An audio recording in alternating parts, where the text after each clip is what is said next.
Everyone, welcome to Prakriti Learning School. Guru Brahma, Guru Vishnu, Guru Devo Maheshwara, Guru Sakshat Parabrahma Tasmai Shri Gurave Namaha. ನನ್ನ ಗುರುಗಳನ್ನು ಹಾಗೂ ಇಡೀ ಜಗತ್ತಿನ ಗುರುಗಳನ್ನೆಲ್ಲ ನನ್ನ ಮನಸ್ಸಿನಲ್ಲಿ ಸ್ಮರಿಸುತ್ತಾ ಹಾಗೂ ನಿಮ್ಮೆಲ್ಲರಿಗೂ ಗುರು ಪೂರ್ಣೆಯ ಶುಭಾಶಯಗಳು. ಗುರು ಎಂದರೆ ಕೇವಲ ಒಬ್ಬ ವ್ಯಕ್ತಿಯಲ್ಲ, ಅದೊಂದು ಶಕ್ತಿ.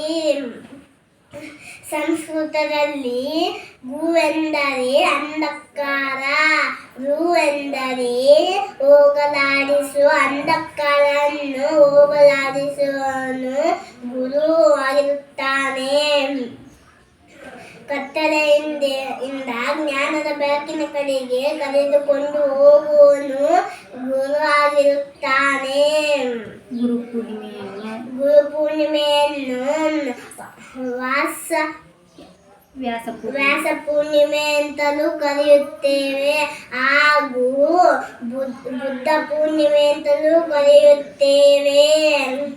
ಮಹಾಭಾರತವನ್ನು ಬರೆದವರು ವ್ಯಾಸ ಮಹರ್ಷಿಗಳು. ಅವರು ಜನಿಸಿದ ದಿನ ಇಂದು ಆಗಿರುವುದರಿಂದ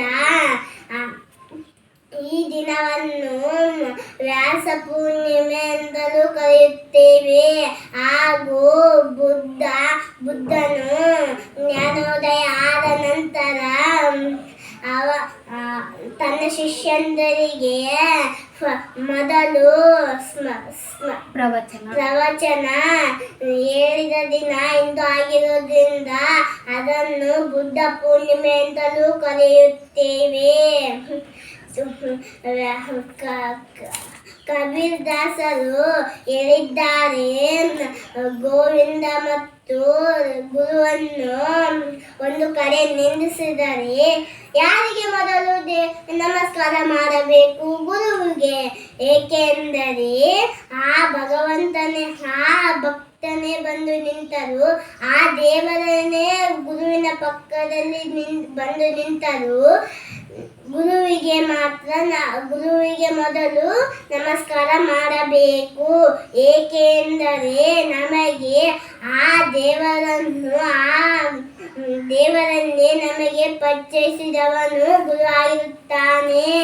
ತುಳಸಿದಾಸರು ಹೇಳಿದ್ದಾರೆ, ಒಂದು ಕಡೆ ಸಪ್ತ ಸಮುದ್ರ ಪಾನಿ ದವಾ ದಮಕರ್ सारे जमीन कागज बनकर गुरु का वर्णन लिखे तो कमी पड़ता है.